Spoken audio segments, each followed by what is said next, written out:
You're listening to the Men After God podcast, the show dedicated to empowering men to navigate life's challenges through the lens of faith. In this episode, we'll tackle real-world issues that matter, from leadership and personal growth to marriage, fatherhood, and balancing career and family. Join us as we explore insightful conversations and practical advice to help you thrive as a man after God's own heart. Hey guys, welcome back to a special episode of the Men After God podcast. Today we're diving into a powerful conversation with a man whose life beautifully blends creative passion, faith-driven purpose, and intentional parenting. Nathan D. Myers is an award-winning actor, director, and designer whose visionary work you've seen in acclaimed projects like The Chosen, the Sean Astin-led Matter of Time, and the PureFlix series County Rescue. But Nathan isn't just crafting engaging stories, he's living one. He's a committed homeschool dad alongside his wife, Delitha, and Nathan's unique perspective on education, family, and the challenges our kids face today, especially regarding technology, deeply influence his latest projects. This includes the multiple award-winning musical comedy, Aria Appleton Shines, a film intentionally exploring themes of family, education choices, and safe technology used through humor and heartwarming music, songs he and his brothers wrote themselves. But beyond filmmaking, Nathan's led Grafted Studios, a company with a mission grounded in faith, creativity, and positive cultural impact. He's also stepping into the world of authorship, sharing powerful insights on creativity, emotional memory, and the artist's journey in his upcoming book that we'll talk about at the end of this discussion. But today, Nathan's here to share candid stories about seeing God's hand in challenging productions, why he's chosen homeschooling, and maybe what's next for his award-winning movie, and how all of us can support meaningful storytelling. So, man, I want you to get ready to be inspired to use your own creative gifts for God's glory, just like Nathan has. Let's welcome Nathan to the conversation today. Nathan, thanks so much for being with me and making time for the Men After God podcast and your busy schedule. Why don't you tell the guys a little bit about yourself, your family, and how did you end up in the film industry? Dustin, thanks so much. I'm really feeling honored to be here with you guys. There are a few places where I could feel so comfortable and accepted, like in a group like this, guys that are seeking the Lord, and I'm super excited to be here with you. I've been in the film industry for about 20 years. I got in really about 2005. But prior to that, I was already an actor and a singer and a creative. I'm a preacher's kid. My dad planted churches for 40 years. So I grew up in the church, and I grew up involved in church music and just kind of the presentational lifestyle of kids who are dragged along by somebody in full-time pulpit ministry and things like that. In junior high, started doing acting, and then in high school was involved in musical theater and drama. But I was also a 2D and 3D artist. I've always been that. I was sculpting and drawing and painting and fascinated by Disney and Jim Henson and all this stuff when I was a kid. And I was not your normal.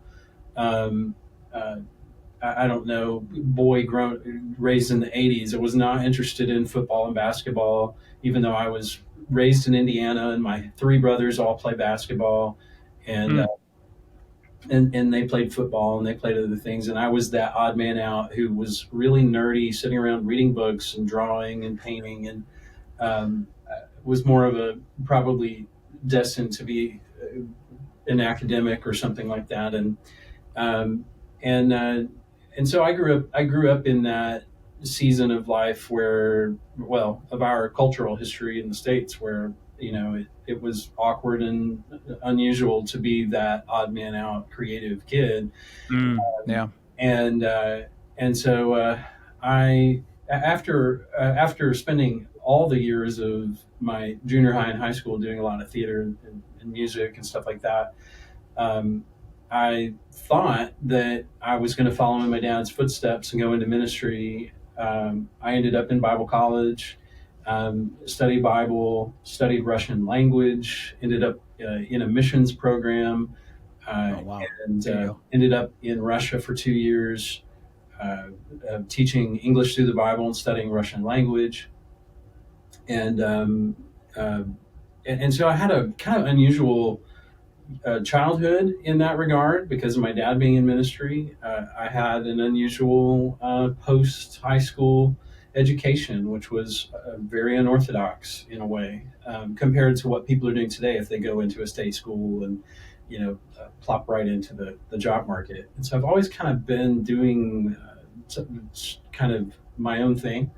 And I worked for the church for a minute after I got back from Russia, and I did that for a couple of years, just internships, and I toured with a gospel group singing gospel music for a minute. I was just kind of trying to figure it out, like how does the cog of my creative wheel and drive fit into the church? That was a tricky thing for me because my church heritage, like yours, Dustin, was really super ultra conservative, and they didn't really have a place for the artist. There's not, you know what I mean? Like, in fact, a lot of what in my childhood, a lot of what I was interested in or attracted to in terms of creativity and things like that, my church heritage said, well, that's all sensuality. You need to slough off all of that. And so I did a fair amount of that in my college years, trying to figure out, well, how do I get away from if those of you that will appreciate this, I was raised in the Church of Christ, which is a cappella churches, right? They don't use instruments in worship, and they're super ultra conservative and dogmatic in many ways. And I was that kid, I played piano when I was in elementary school. I was taking piano lessons, but I remember as an 8th grader making a decision during a family move where my mom was like, "Hey, do you want to keep taking piano lessons, and do you want to go do that?" And I was like, and my kid logic was, well, if God doesn't like the piano, why should I learn how to? Why should I keep playing? And I was always in this weird quandary as an artist and a creative, kind of feeling pushed and pulled by what is acceptable to God and what is God okay with. And that was a huge quandary for me for many years, and not so much anymore because the Lord has just absolutely released me into into the freedom that Christ intended for us to have, and that's part of why I am where I am today, I suppose. But I struggled with that for a long time, just trying to figure out how do I take why did you make me this way? Like, why am I like this? Why do I want to make a sock puppet? It's like so ridiculous. You ask yourself, and I say that candidly because that was me. I was that kid who was, and I risk this talking to men because I know some men will listen to me like, "What you wanted me?" And I was like, "Yes, the Lord made me this way." I wanted to do theater. I wanted to sing. It was just a quandary to be in a very strong man culture, right? And the church is very patriarchal this way too, but be this guy who's super empathic and sensitive and interested in the arts and feel like I don't have a home. Like, I don't know where to plug in. I just don't know where to go. And I understand a lot of guys who've run off into Hollywood or they've run off into New York to pursue the arts. They're either pursuing Hollywood or they're pursuing stage theater and things like that. And they've given up on the church because the church has not made a home for them, or the church has made them feel uncomfortable. And I get it. I really get it. But that was my early years and transition into the arts. After I did an internship in 1999 with a church in Cookeville, Tennessee. I got a call from my baby brother, who is a guitar player and a singer-songwriter.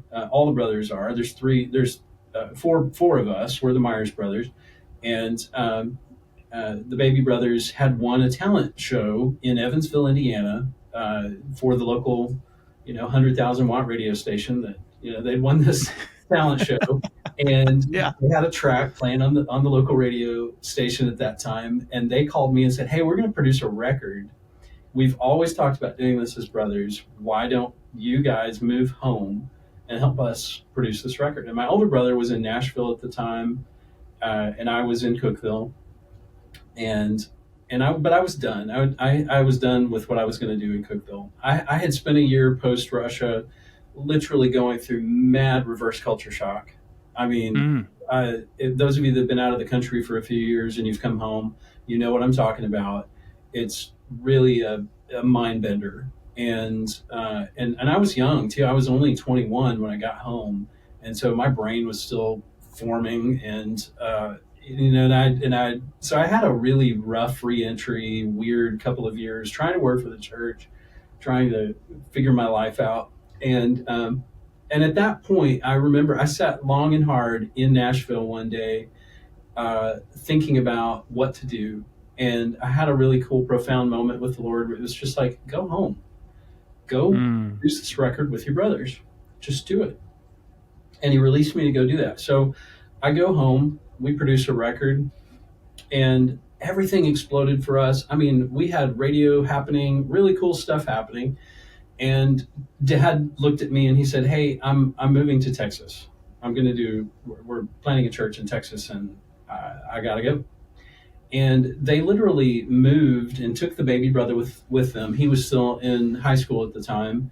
I was 23, I think, at that point, and doing my own thing. But so they take the baby brother and they leave and they go to Texas. And I remember we were in the parsonage of my dad's house at that point, where we were all kind of base camped. They had emptied the house, and it was a very strange experience because my brothers, the brother in Nashville would come and go from Nashville, but the middle brother and I, Jared, he and I literally were sleeping on the floor in an empty house. Oh, wow. My goodness. And we would go do radio interviews, and we were kind of following the sizzle around this album that we released. And then literally just ran aground one day. We're like, I guess it's it. I think everything went quiet, everything went dark, and it was time to make a decision. And we had to choose at that point: do we go to Texas and follow the baby brother who was our guitar player, or do we move to Nashville? Which seems like that would make sense, but we ended up moving to Texas, and so end up in Texas, plugged in with Dad's ministry. I had a friend at that point who was part of the church, and she said, "Hey, why you have a scenic design portfolio?" And so all through high school, I was doing scenic painting. I was in the show, but I was the kid who'd stick around and do the scenic painting after the show and build the set and all that kind of stuff. And Yeah. She's like, "Why don't you take your portfolio up to Kids Who Care or Casa Manana?" Those were our big children's regional theaters. And she said, "Why don't you take your stuff up there? Maybe you can get a job up there." And that's what I did. I took my portfolio up to Deborah Jung. She was the director of Kids Who Care at the Scott Theater in Fort Worth. And she looked at my scenic portfolio. I was just trying to get a scenic painting job, like just plug me in, just help me get a job, a low-level job. And she said, she said, "Your portfolio looks great. You got really good stuff. You obviously can paint. You're obviously, capable of doing this stuff." She said, "But we don't really need anybody in that space." And I thought, okay, well, striking out here on the job interview. But she reached in my portfolio and she pulled out the CD of our record, and she said, "But we do need a music director." And Okay. and I went, "Oh, okay." She said, "Have you ever directed music for musical theater?" I said, "No, I've just been in shows and I've toured with this band, and we're producing music." She said, "We're about to do Godspell. Would you want to jump in and possibly direct that for us?" And so I spent the next 3 years directing music for this children's theater, and that's where I met my wife. And my wife ended up, she's got a musical theater degree from OU and a master's in drama from TWU. She studied at the Gaiety School of Acting in Dublin, Ireland. She's like, high academic actor. And she had been in New York, but moved back to Texas. And it was kind of cool because she's like, the guys and I were going to go on a tour, so I was going to skip summer camp. And so she hired my wife to replace me. And then the tour got pushed. And then she's like, I called the theater and I went, "Hey, Deborah, my tour got pushed. Can I still come to summer camp?" And she said, "Yeah, sure, you can come." She said, "I've already hired this other girl, though, who just got here from New York." And, she described her, and she's like, "Come to think of it, I think you're really going to like her." And and of course, 3 days after I met her, I knew she was going to be my wife, and it landed on me like a ton of bricks. And Yeah. so that's kind of the early years. The early years were scenic painting, theater work, stage work, music direction, touring with the band, doing worship ministry with my dad. Those were all the early years. And then in 2005, right after we'd gotten married, um, I was offered a job with Tammy Lane Productions, who built Capernaum Studios and Gardens, which is where we shot The Chosen seasons 1 through 3. But that was 2005, and I worked for the studio as an associate producer for about a year. And I was really functioning not just in a logistical capacity as a producer, but I was, because as an artist, I was doing a little bit of everything. I produced some music for her. I also did a lot of art department whatnot for her, built several sets for her that year. And then after a year, I felt like my time with that company was done. We had done concept drawings for Capernaum Studios, like what the village was going to look like. And we had done even some concept art for what later became Washington's Armor, the movie, which is out in several places. And it was just all concept stuff. And about 18 months later, I went back touring with the guys. I was auditioning for movies. I was auditioning for live theater. I was just doing whatever I could get into, supporting my dad's ministry. I was just floating around. I was working at a Starbucks part-time, and Tammy stepped in to my Starbucks about 18 months after I left the company. And Tammy's wonderful. Tammy is a really godly lady who loves Jesus.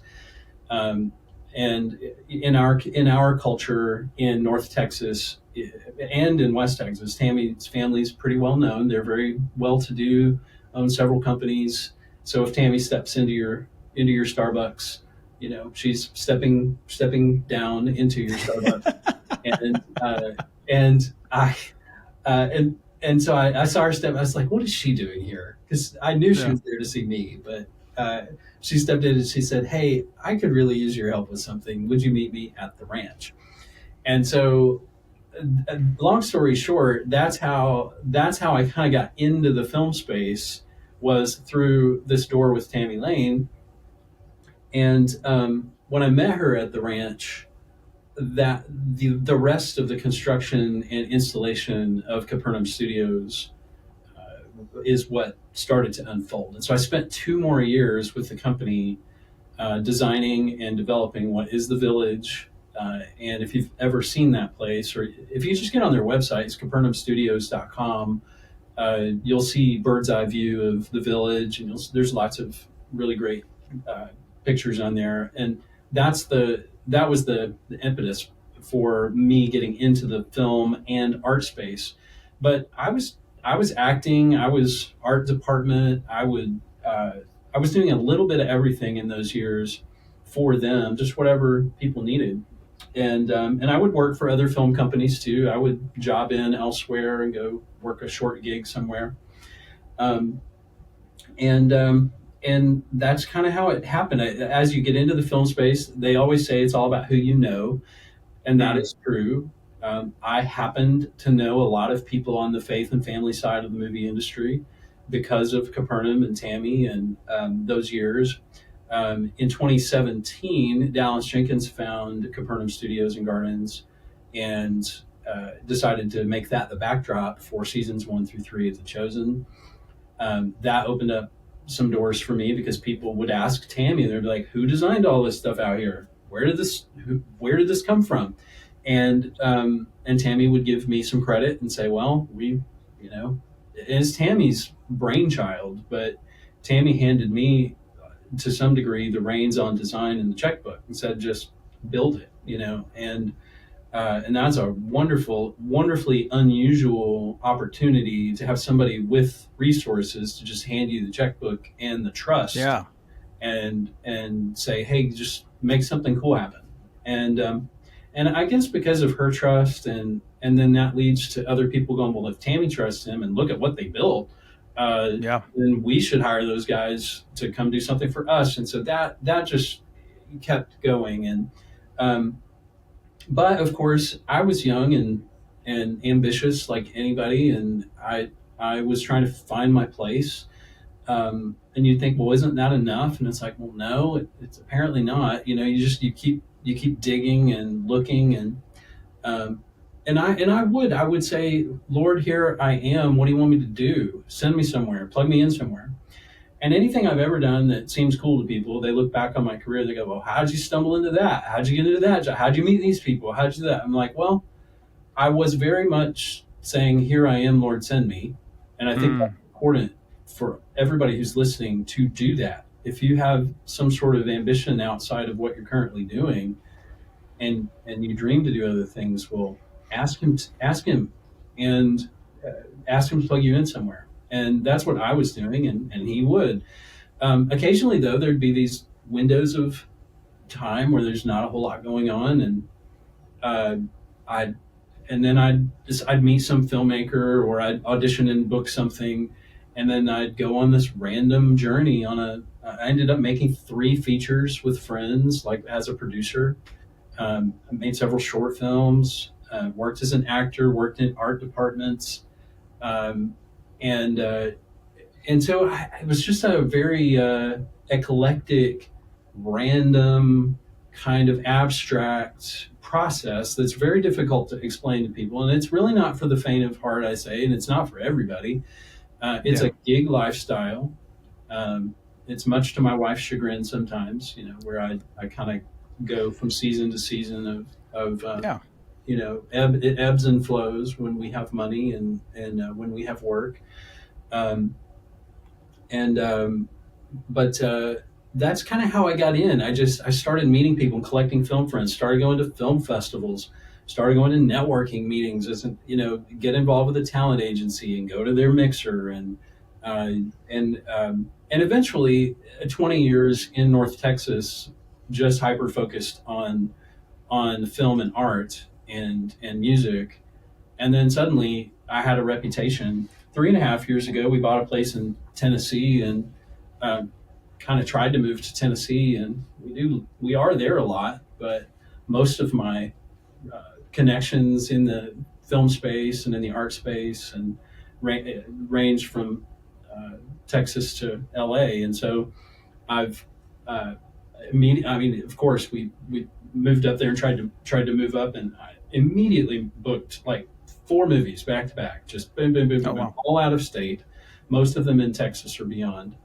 Did a project in Florida, and so we're not up there very much, but we love being there when we can be home. It's nice, but Well, having grown up in Tennessee, I can definitely tell you it is a beautiful state, especially the eastern side. And I think you guys are middle Tennessee a bit, but I love your story and the uniqueness of it. When Men After God started a few years ago, one of our intentions in our podcast was to interview men from all different walks of life to share how God's working in their lives, to make sure everyone knows there's no such thing as cookie cutter Christianity.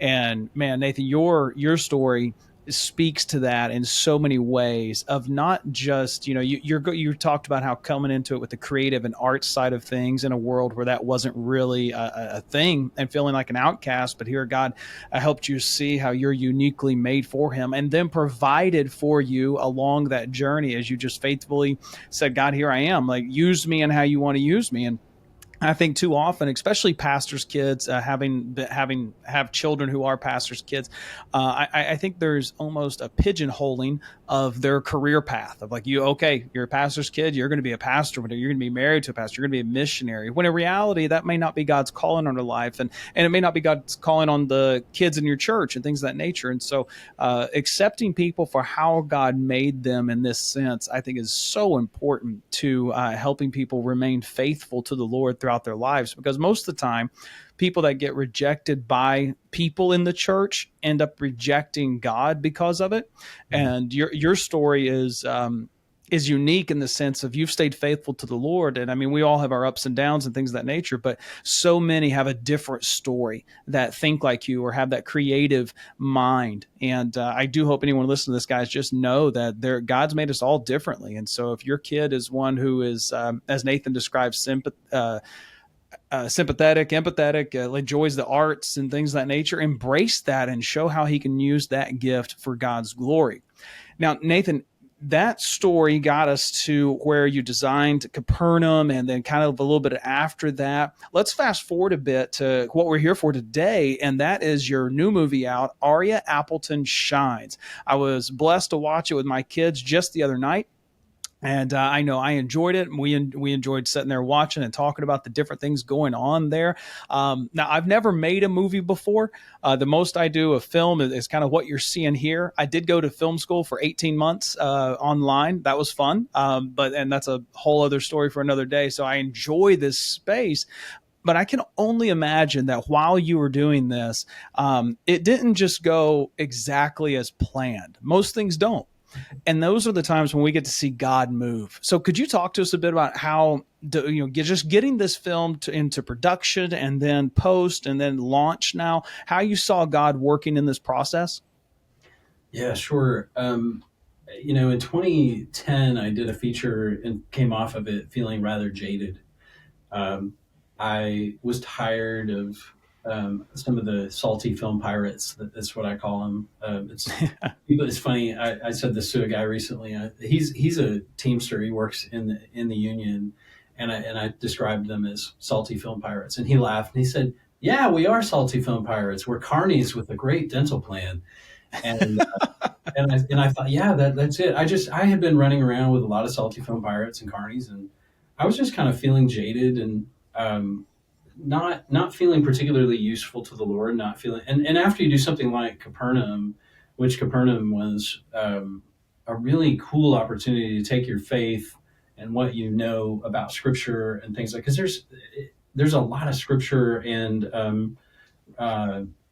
built-in truth into the village and the gardens especially, and it's just a unique opportunity to do something way out of the box that gives God some glory, and then you go back and you work on some mainstream movie or just something that's like ho hum to me, and I felt kind of not really distasteful, just unsatisfying. It wasn't that satisfying to that part of my soul that wants to serve God, and so by 2014 I was feeling very jaded. I was just feeling kind of despondent about it, and literally considering a career change. Like, I need to go work for a title company. I need to go do something normal. It's like I'm so tired of feeling abnormal, and so I did. I started looking for other jobs and thinking about, well, what else could I do? Start an online business. It was that season where everybody was going online, and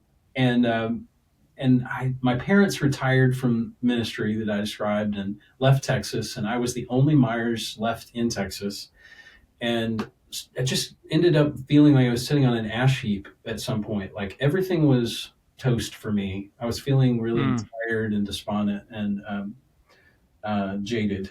And one night the Lord got a hold of me and disclosed himself in a way that was new for me and kind of scary, and got a very clear sell your house and sell your truck prompt from the Lord. And I took that to my wife, and of course that terrified her. We had just had a baby. We'd had our first child, and she's like, "Hey, I've got to sell the house." And she trusts me and she trusts God most of the time. She's like any of us, we kind of ebb and flow. And absolutely. And so I put the house on the market, and I got a call from a guy who's a friend of mine, Scott Mendez. He's a world champion bull rider. He has a ministry in Weatherford, Texas called Spurrin' for Jesus. He's a cool dude and loves the Lord, but he did win the world championship with PBR in 2008, I believe. And he calls and says, "Hey man, I've got a couple of faith-based screenplays I want you to produce and direct for me." And I said, "Hey Scott, I love you, dude." I said, I feel really jaded and cynical right now about all of this. I think I need out. I think I'm getting out. I think I'm going to go work for a title company, and he's, I'm joking. I really wasn't going to work for a title company. It's just, it's like, and if you work for a title company, no offense, I did for about 6 months. You're good people. It's just not something I think Nathan could do. And Nathan, I'm right there with you. I don't think I could do it either. I did work for a title company for 6 months in the year 2002, and just as a random part-time job, and I absolutely hated it. It was a soul-deadening job for me, but it drove me back into the arts, interestingly. But but I digress. So Scott called and says, "Hey, I want you to produce and direct these couple of projects for me." I said, "Probably not, but I just sold my house. I'm going to closing." This was May 2014. And he said, "That's cool, dude. I don't believe you. I will see you in July." Because I had kind of told him, I'm getting out. I think I'm getting out of the industry. And so we went away, tracked my parents for a little while, went to the beach, prayed and fasted, and just thought about, what do we do? What's next? Why do I feel so unsatisfied? And my wife and I, separately praying and thinking about what to do, got very clear confirmation. And this is right. When your wife comes, I didn't have to tell her. I said, "I know what I think we're supposed to do. I've been given a pretty clear picture of what to do." And she said, "Yeah, I know. We're going back to Texas and we're going to make a movie." And so all right, there you go. All right. Well, I guess we are. And so we looked at Scott's scripts and couldn't really come to terms with him on what to do. I wasn't really pleased with the scripts they had. I wasn't feeling that. The relationship to him is still a good friendship, but we never quite clicked in terms of being able to produce something together. And I get off the phone with him a couple of weeks after we'd moved home. And think about this. I'm homeless. I've sold my house. I've, like Abraham and Moses, I have moved in with my in-laws. Your life's a country song at this point. Oh man, it was, I sold the house, sold the truck, moved in with the in-laws. It was a huge swallowing of pride season for me. And having to go live with your in-laws in your 30s is pretty awful, actually. And I suffered it and dealt with it. And my in-laws are great, but it's beside the point. The point is, men need to be self-sustaining and self-sufficient, and we dream to be that. And so I get off the phone with Scott one night, and my wife's like, "Well, what do you think?" And I was like, "We don't have a script." I said, "They have maybe some resources and some drive to make some stuff, but I'm not feeling all that." Well, she opens up her laptop, and my wife's a problem solver. She's an Enneagram 5. That's who she is. She's just gonna, "Oh, you got a problem? I'll fix that for you." And she did. She just opened up her laptop and she just starts typing. And an hour later, I'm like, "What are you doing?" And she's like, "Leave me alone." And I'm like, "All right." And then 3 hours later, she's still writing. And I'm like, "What are you doing?" Because it was a little abnormal for her in those days. It's not so much anymore. She writes all the time now, but in those days, that's not what she was doing. And in that evening, I'm like, "What are you working on?" She's like, "I think I'm writing a screenplay." And if anybody in the universe could just be like, "Oh, what do you need? You need a screenplay? Yeah, give me just one second. Hang on a second." And she just pulls it out of her back pocket and throws it at me. My wife could do that. She's got a master's in drama, and story makes sense to her. She's a movie buff. It just makes sense to her. She's like, "Oh, screenplay, that's easy. Here's one." And she just dropped this. What is the seed screenplay for Aria Appleton?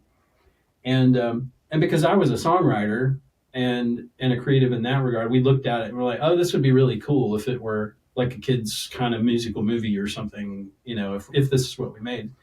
And so I think really what was happening is God was driving us into taking our own gifts, our own interests, writing from what we know, not taking somebody else's story, but writing from what we know, creating from what we know in our life experience. And he was bringing my wife and I together. We'd had two very parallel creative lives up to that point, but we'd never worked together. And now we were making a movie together. We were like actually joining forces, uh, beyond making babies and having dinner together. It was like Yeah. we were joining our creative energy in a new way, and and the screenplay and all the music and all of that was birthed out of that season. Um, Getting the thing made, which is your other question, was another complete adventure, because when we had a very clear directive from God to make something, to go make it, go live your little creative life, create your, eat your heart out, create what you want, make something.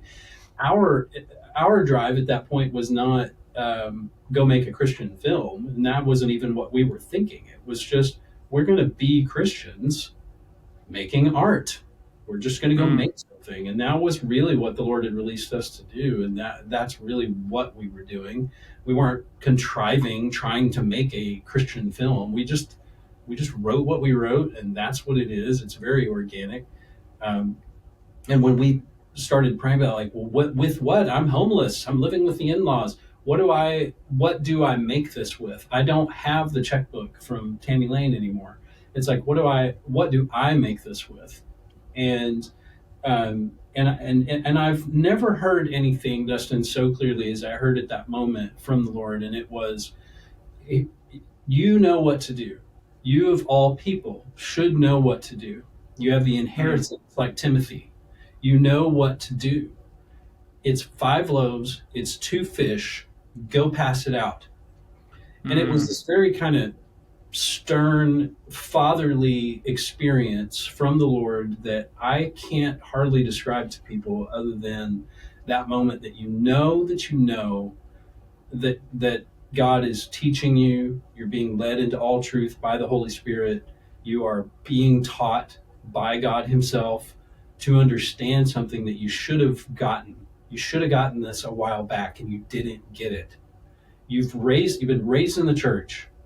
You know what I mean? It's that the stern kind of,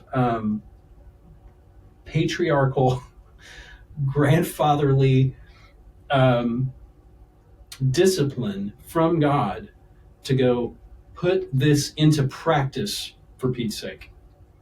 Do it. Stop playing around. And Mm. and uh, I was angry about that. I was frustrated about that. I was spoiled because I had been in a position where it was easy for me to take other people's money and go do creative things with it. But Yeah. now I'm not in that position. I'm in a position where we've got a really creative idea, but now I don't feel like I have the OPM or the resources or my own resources. And the Lord was going, no, you do have the resources. My divine power has given you everything you need for life and godliness and for this project. Go make it. And so, much to my own chagrin at that point, I just said, okay, here we go.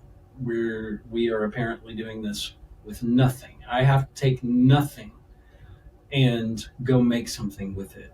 And that's where it started. And I kid you not, guys, from that point forward, as soon as I stepped in that faith, and as soon as I opened myself up to the possibility that God could move in a miraculous way to make something happen, beyond me, just in Yeah. faith, beyond money, beyond just I've never experienced momentum like I experienced when I did that. Mm. Resources appeared, new relationships, stuff dropped on us from just absolutely nowhere, and everything we needed to begin. Not all of it. None of it came to us all at once.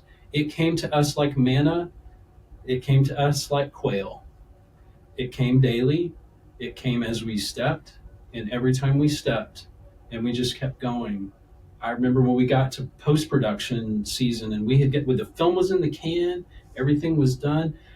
I got a random phone call from a friend of mine, of the mother of a friend of mine, Victoria Manayan, used to be Victoria Harville, but she's married now, Victoria Manayan. And she called me and said, "Hey, I'm in town for a workshop. I've never met your daughter, Aurora. I would love to see her. Can we have coffee or something?" And it was Sunday afternoon. We just got home we were having lunch at Chipotle from after church, and we were tired, and it's the kid, we've got a baby. We're like, we really need to go home and take a nap. And I was like, okay. Delightha was like, "Do you want to do that right now?" I was like, "Well, we should. I mean, she's never here. We need to go. It feels weird, but it feels right. Let's go see her. Let's go have coffee." So we go have coffee with Victoria. And she asked me, she said, "Jared tells me that you guys are making a movie and that, tell me about this." And so she didn't know. She's an old friend of the family. She's like, "How are you doing that?" And I was like, "How is God's business, Victoria?" I was like, how is his territory? And he said, "Well, how did you get it made?" And I told her some stories about provision and just like, "Well, this came to us and then this and then this." She was like, "That's amazing." And I was like, "Yeah, it is." And it's dumbfounding amazing for us how it happened. And she's like, "What do you need to finish?" And I said, "We're just moving into post-production." And I said, "I know for sure that to tick these few boxes, just to nail these few things, I've got to have $10,000 just to start." And I kid you not, it got real heavy. It was like the cloud from Sinai came down, and she starts crying, and she pulled out her checkbook and she wrote me a $10,000 check. And oh my gosh, wow! And we are all sitting there crying because we're just like, wow, it's the holy wow, right? Amen. Yeah. God's provision for what you're doing. And it seems so petty, right? It's just a movie. Why would God be interested in your movie? Why would he be interested in helping you make that or get that done? Because he loves us and because there's plenty to go around. And when we step in faith and we move like that, then he can work. And I really do believe at this point, he does want to bless what we want to do. He does. It's just, we likely all have some serious rough edges that need to be broken off, and he's going to use the process to do that. We have some disciplining that needs to take place, and he will use the circumstance to kind of spank our hiney and get us into that right headspace. But he does really believe in us. He believes in us. He believes in what we dream to do. He believes in our visions and in our desires. I don't think, and I was raised in a church culture that kind of said, well, you have to move away from everything you desire and everything you want. And I do believe that to a degree. We need to be willing to sacrifice what we need and want for the benefit of others, or for the benefit of the kingdom, or for our family, or whatever. We need to be in that space. That humility, we have to embrace that. That's part of the death to self and moving away. But it was funny. You may believe that yes, there is a need to do that, but once we do that and we've accepted that, I do believe he handed me the keys to the car, like a dad, right? Like a dad who looked at his son and said, "You are now mature enough to drive this thing, so take her out for a spin." And I'm like, "What? I get to drive your car? Yeah, you can handle that now. I trust you. So just don't wreck it." And so just don't wreck it. There you go. Oh man, I love that. Your story of moving in faith, I think, is so important, especially as men. We need to lead our family in faith. The Bible says it takes faith to please God, and oftentimes we, and myself included, can begin like, okay, I have faith, because I've done all the research. I have all the analysis. Okay, it's by faith that I'm doing this, but I've proved that if I do this, everything would turn out. And that's not real faith. It sounds like when you took on the Aria Appleton project, and you were moving your family back there, you didn't even have that in mind. You just knew God's calling you to move and make a movie, and it can be contradictory to logical thinking. And that's what faith is. I mean, if it was logical and it made sense, that's not faith. But when we act in faith, I do believe God blesses. And your conversation on desires, man, that is so key. The Bible says that our heart's desperately wicked, who can know it? But then you go over to Ezekiel, and he says, I'll remove the stony heart of flesh and put in a new heart of flesh. You go to the New Testament, and we see that when we're saved, when we put our faith in Christ, old things pass away, all things are made new, which includes our hearts. And I believe as we grow closer to the Lord, our desires align with his desires for our lives, based on who we are and who he's made us to be. And when we step into that, I think that's how you saw the momentum you saw. It was just you living out who God called you to be, and he was enabling that to take place and get this project up and off the ground, and then through post-production and now into distribution where it's out and available. And we'll talk about where it's available in just a minute, but let's spend a moment, Nathan, and let's talk about the movie, man. So I watched it with my kids, and I didn't know what to expect. What I found as I was watching it was I wanted to say a comedic depth, but it's not that it's fun. The depth of comedy is there. It's that it is comedy while also having depth. And it related well to my 10-year-old. So guys, if you're listening, I want you to know that I watched it with my kids, and my 10-year-old son really got drawn into this movie. And I was able to have conversations with all my children. I have a 13-year-old boy, a 10-year-old boy, and an 8-year-old girl about what was happening. And I don't want to give everything away because I want you to go and watch this film. But what I will tell you is there's family dynamics that are hit here. There's conviction as parents based on how we're engaging our children. There's conviction on how we're raising them and leading them to the Lord. And then for our children, of how they treat others, and how they're a representative of Christ in their schools and in their friend groups, and how they, as Nathan said earlier, humbly sacrifice in their own desires and ambitions because of maybe that's not what God's will is in that moment in time, and lifting others up.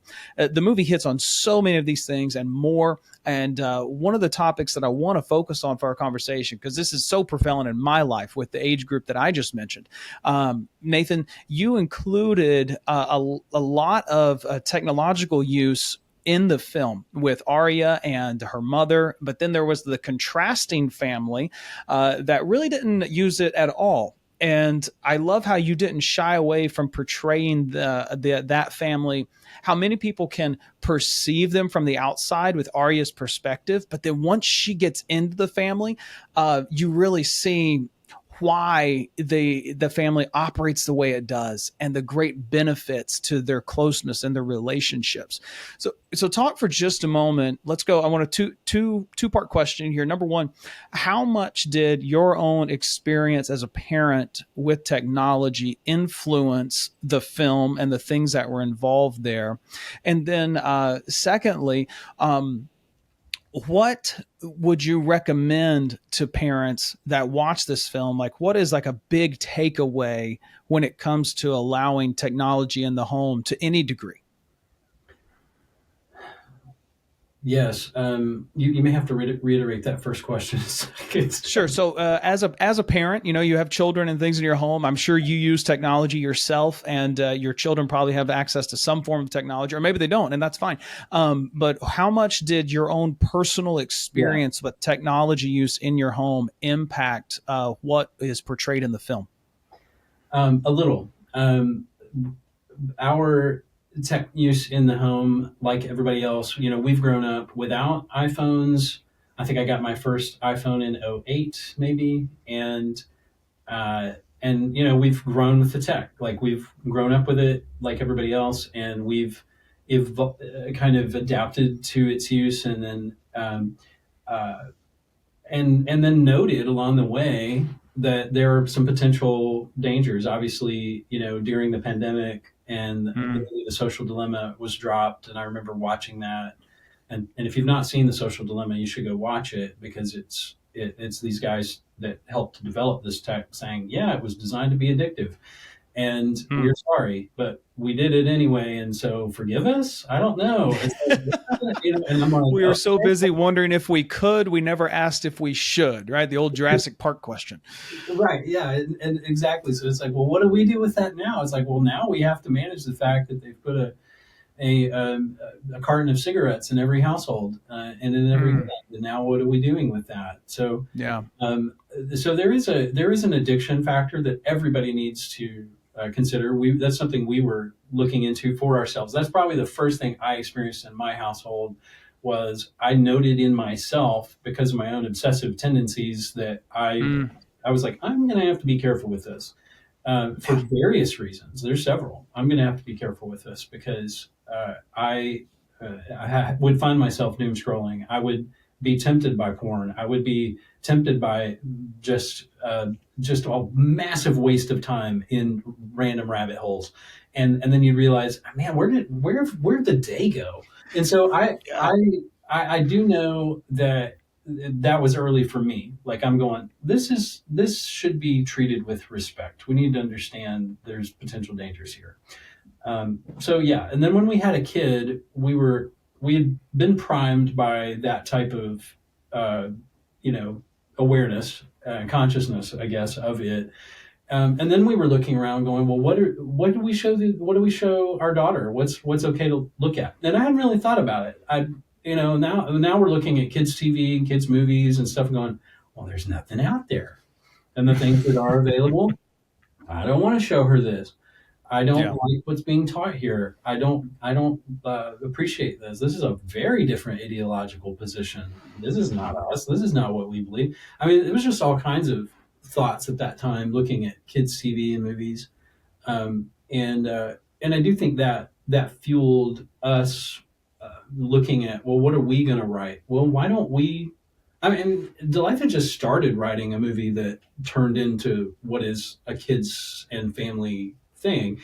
Again, it was organic. It wasn't really contrived. We didn't sit down and go, oh, hey, we're going to write a movie about the following things because of this going on in the culture. That's not what happened. She just wrote this thing, and it happens to represent some relevant subject matter. But so yeah, we had our own awareness about technical dangers. We also had our own children that were now a priority, and we're asking the question, what's okay to show them? We did some research at that point. We realized that 15% of what's made in Hollywood or anywhere, 15% is made for kids and families. 260+%, according to the statistic I have, is adult or inappropriate for kids. And that's massive. That means that every adult, and this is a shame on you to Hollywood, and a shame on you to people making stuff. Unless you become like little children, you will not inherit the kingdom. And everybody out there is making stuff for adults to appeal to our carnal nature. That's what they're doing. And that's a shame on you for everybody that's done that. I've participated in projects that's what they were doing. Their ego maniacal nonsense. And so I am hopeful that there will be a reformation of sort, and there would be if there was a reformation of spirit, a reformation of the heart of the people, and then a willingness to take and make art and do good things with it.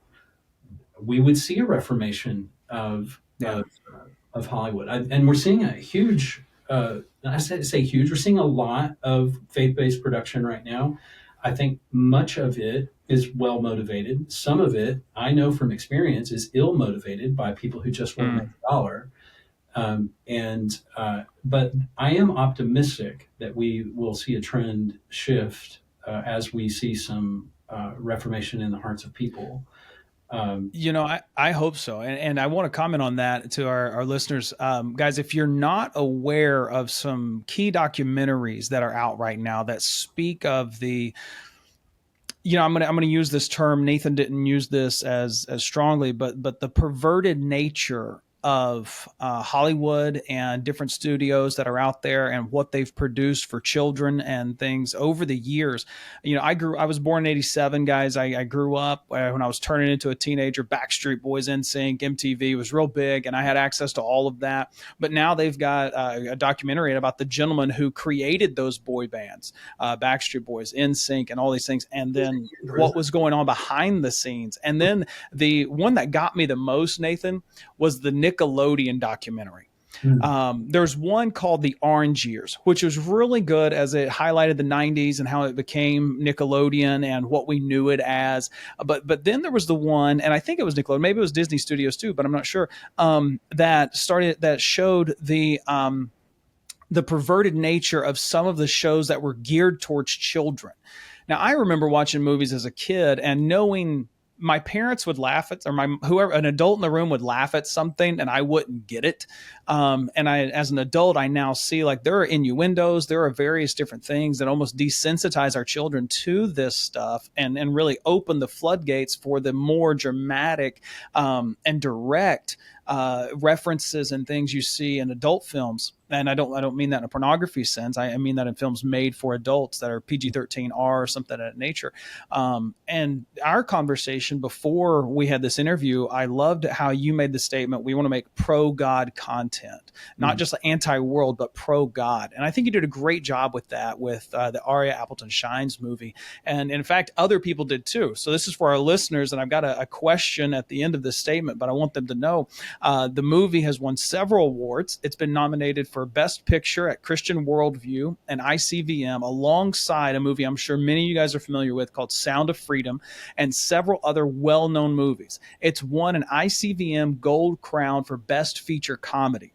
So now, with all that said, Nathan, I have a question for you to segue into kind of as we close this out, because I want to answer this. I want to talk about your book a bit and just some, a couple other things. But what's next for the movie? It's available now. I was able to watch it. But what's next for the movie and for you guys? I wish I knew the answer to that question. But God has kept everything veiled since day one. I mean, the movie is currently available at Prime Video. So if you have Prime, you can jump on there, search Aria, Aria Appleton. And if you just search Aria, it'll pop up and you'll see the poster. Yeah, and we're going to have that link in the show notes. Yeah, and so it's available at Prime. We are self-marketing this because we had several offers for distribution from the I would say the mainstream within the faith-based space, like people who were doing distribution in that space. We had a couple of offers that we were like, maybe, probably not. And then we had a couple of offers that were borderline criminal and non-transparent, and obviously setting themselves up for cooking books and criminal behavior. We always jokingly said that this is a kind of a homeschool humor, public school humor movie, and that if Aria Appleton cannot go to an Ivy League school, meaning a top distributor, like get some top distribution, if she can't do that, then she will be homeschooled. And so that's ironic. We just jokingly would say that, but then the Lord cornered us and he was like, homeschool her. And okay, we had a unique opportunity to actually make it to Prime through Prime Video, and that's not accessible to people right now. That door is closed. Amazon has closed the door for independent filmmakers, but we were already in the door, and we had the opportunity to go ahead and release that way. That's how we got it out there. That's what's next is this podcast tour here with you, Dustin, podcasting and grassrootsing and sharing the mission and the vision with people, in hopes that we'll light some brush fires as we go, and we will trust that God gives increase, and God wins battles. He doesn't need my help, and I need to. I'm just going to step and mobilize as best I can, but that's what's next for the movie is release it and just cast it out. In fact, I think I told you we were going through the publication process with Amazon, thinking it could take 3 to 6 months for them to approve us and get us live. We went live in 10 days, much to our surprise. In fact, we had set our release dates for mid-June, thinking that might even be too early. We went live at the end of May, and my wife walked in. She said, "We went live. You're not going to believe this, but we are totally live right now." And that's like being on a boat. And it's funny because we've always prayed that, Lord, please put some water under this boat. Please put some water. It's like you're building a boat and you're in the dock. We're like, please help us get out to sea. And we look back, and the moorings have all been cut. We are sailing, and we can't get back to shore. And so that's where things are right now, Dustin. And I want this project to go out and do whatever the Lord intends for it to do. Be available to families. Let Him use whatever means He wants to get it to people. We are hanging on to the intellectual property currently, like we're holding all of that. We still control that. Amazon is a wonderful partner in that regard because of the liberty, freedom relationship they give us for allowing us to be on their platform. We understand that is grace because they don't have to do that for filmmakers. We're really excited about that relationship, and then hopeful that some other people will take note. We got an offer this week from somebody fairly well known in faith-based who was like, "Hey, man, I see what you're doing. I watched your movie, and to him who has, more will be given." So I think we're at that point where we're just kind of going, you know what, we can't turn it loose like that. We're not going to traffic the movie. Let's just put it that way. Yeah, we're going to homeschool the movie, but we're not going to traffic the movie. And that's great.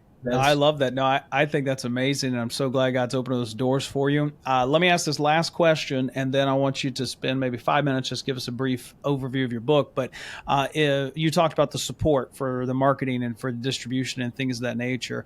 What's the best way if someone wants to support the film? What could they do? Where could they go? Well, the best thing for us is go to Prime and watch it and leave us a review, a positive review. If it's a negative one, you can send an email. Yeah. Well, if it's a negative review, we're going to do what Dallas Jenkins does, and we're going to post it on Facebook, and we'll comment back. There you go. And we'll defend ourselves. But if you could do that, just go check out the movie. That would be such a boon. And then share it with somebody. Pay that forward. If you like it and you think it would bless another family and be a movie in their collection that they would feel good having on repeat with their kids, and something they want their kids singing those songs, they want their kids kind of thinking on those things, then share it with somebody. Share the trailer in social media. The trailer's available at Grafted Studios on YouTube, and it's currently circulating on Facebook and Instagram and TikTok, and share some of that social media. And then we're also, we have a parents and leaders guide that is available that has 6 modules in it to help you talk to your kids about the film. If you don't feel like you are biblically or pastorally prepared to dissect the movie, discern its themes, and then pull that stuff out to communicate that to your kids. If you don't feel prepared and you're like, I'm not sure what they were getting at here, well, go to givesendgo.com, give us a penny or $1,000. I don't care. You can give us whatever you want to give, and we'll send you a copy of that Parents and Leaders Guide. And that is how you can help us is go bless your kids, go bless some other families. From a money standpoint, that's not our primary need. I want to see the film get out and help make an impact on families and kids, and Yeah. get the conversation going and get parents talking to their kids. Yeah. That's the best way I think you can help us, is to support the heart and the mission of the project.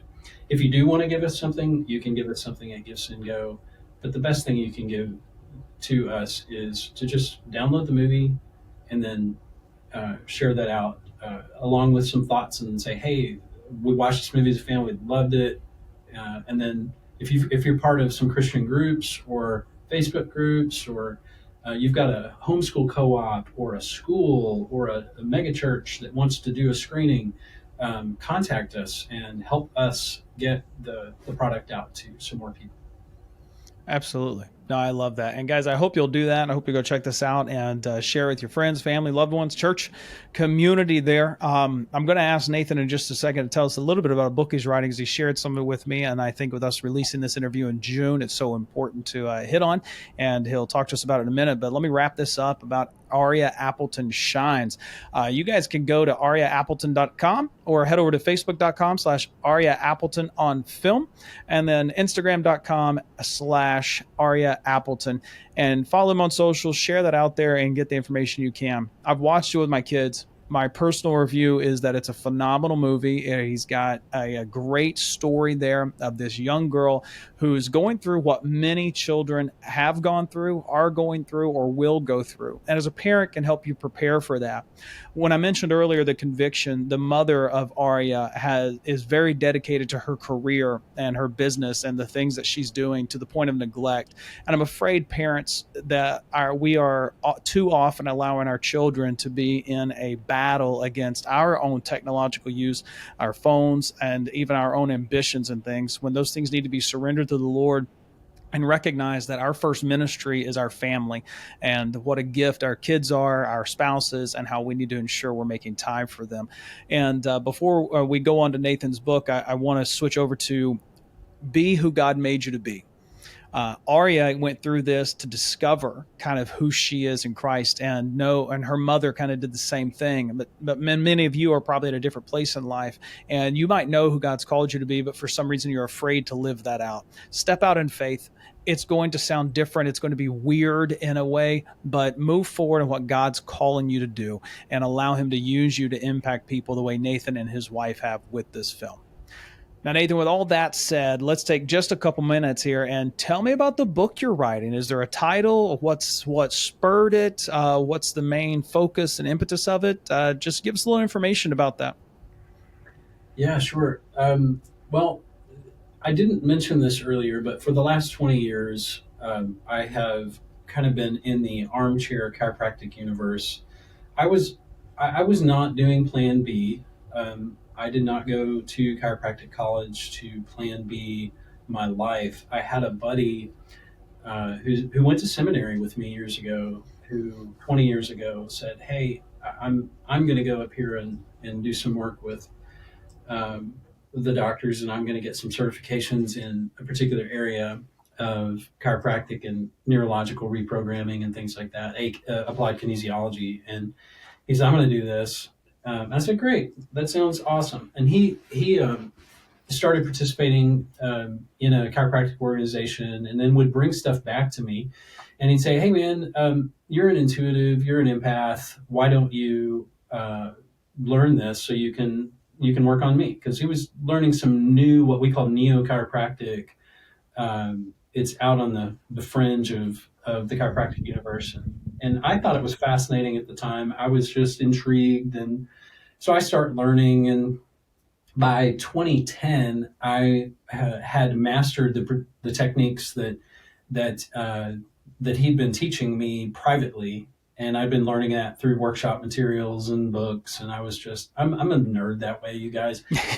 I'll sit and read something and absorb it and self-teach. And then I was working on Family and Friends. I was practicing on Family and Friends. And for me, from 2005 until 2010, really until 2013, that's really all it was. I was just working on Family and Friends, and it was and working on my buddy Charles, because it was just was just a thing. It was just this thing that friends were doing, as random party tricks that we were involved in. But I didn't really understand it. But in 2013, I actually went up to a chiropractic organization headquarters where they do a lot of their training, and I was certified to do several techniques.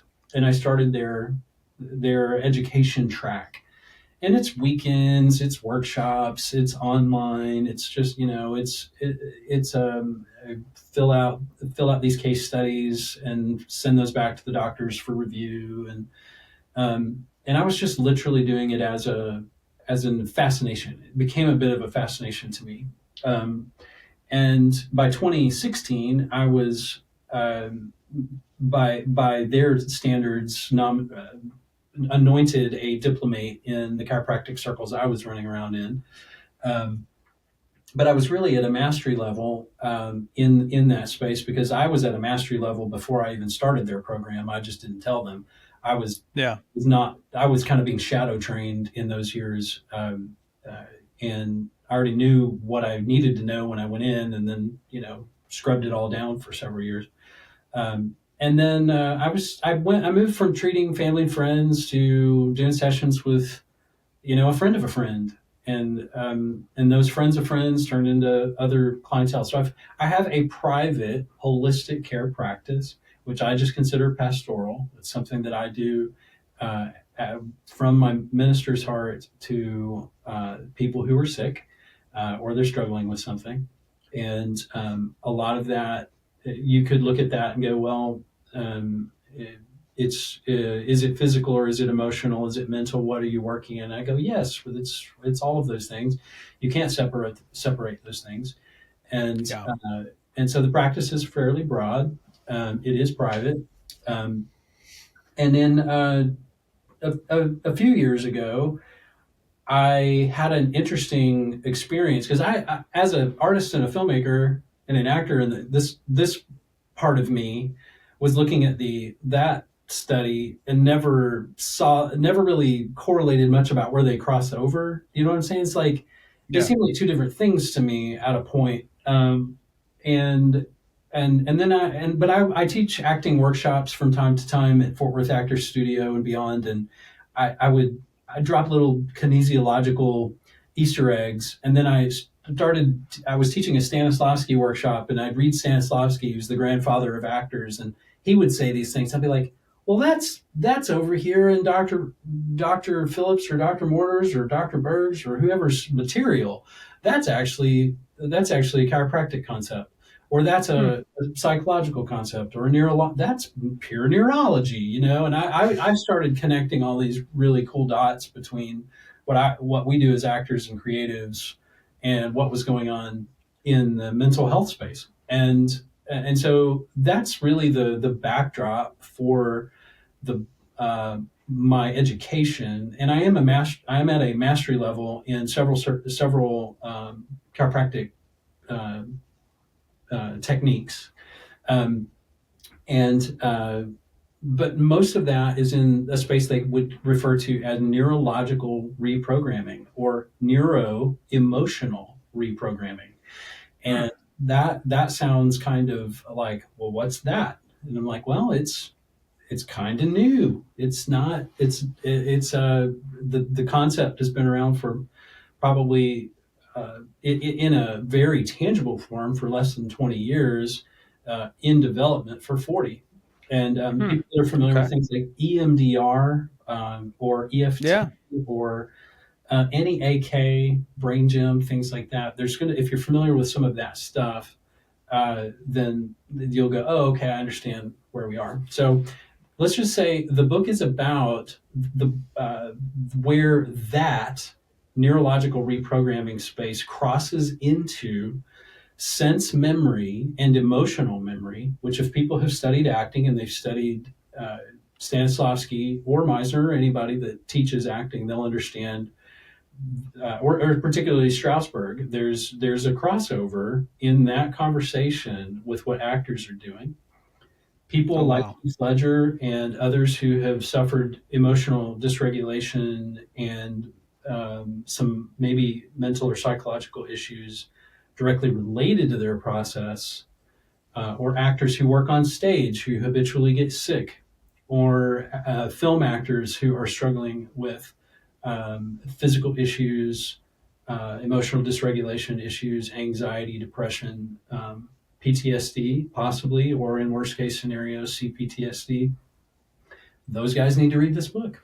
And creatives who feel blocked, writers, worship leaders, passionate performers, stage performers, public speakers, anybody who performs or emotes with passion needs to read this book. And because the principles at work that lead us into areas of illness and sickness as related to our emotional condition and things like that, there's a direct relationship. And so is there a direct relationship between people who have caustic, life-threatening circumstances and issues that are tied to their emotional condition? Absolutely. Is that scriptural? Yeah. Yes.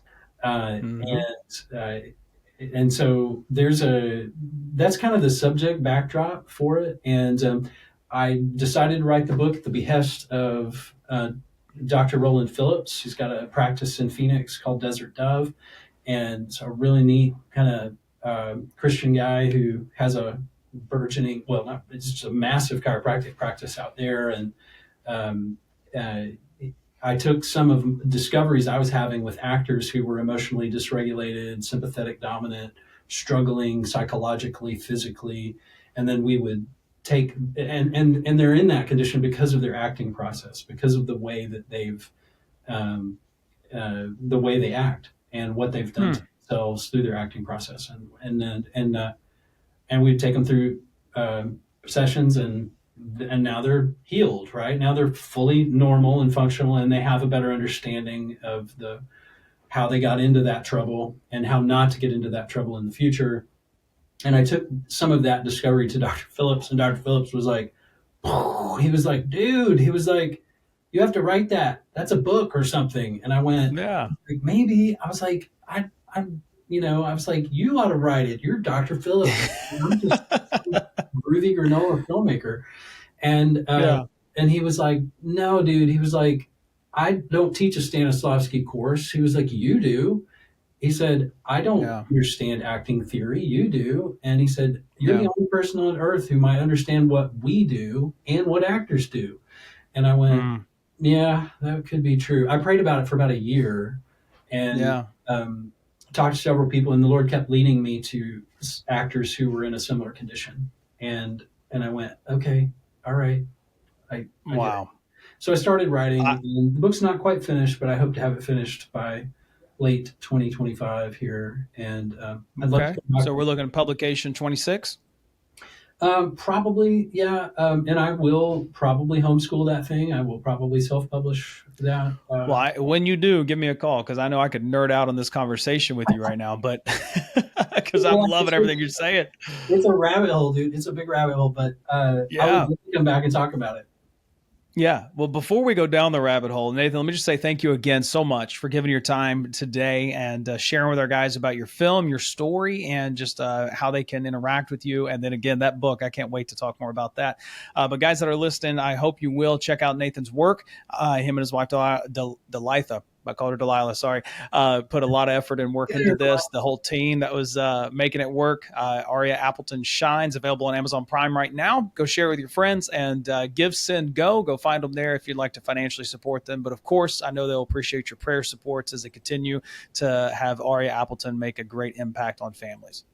Thank you, Dustin. And also, the book, by the way, if they want to follow in advance, is called Acting Dangerously. So you can follow at Acting Dangerously on Instagram. Okay. We'll make sure we get that in the show notes. Awesome, Nathan. Hey, guys, thanks so much for listening to the interview today. Enjoy it, and we'll talk to you next time. Thank you for joining us on this episode of the Men After God podcast. We hope today's discussion has encouraged and equipped you on your journey. We'd love to hear from you. If you have questions, comments, or would like to partner with us, please reach out at support@menaftergod.net.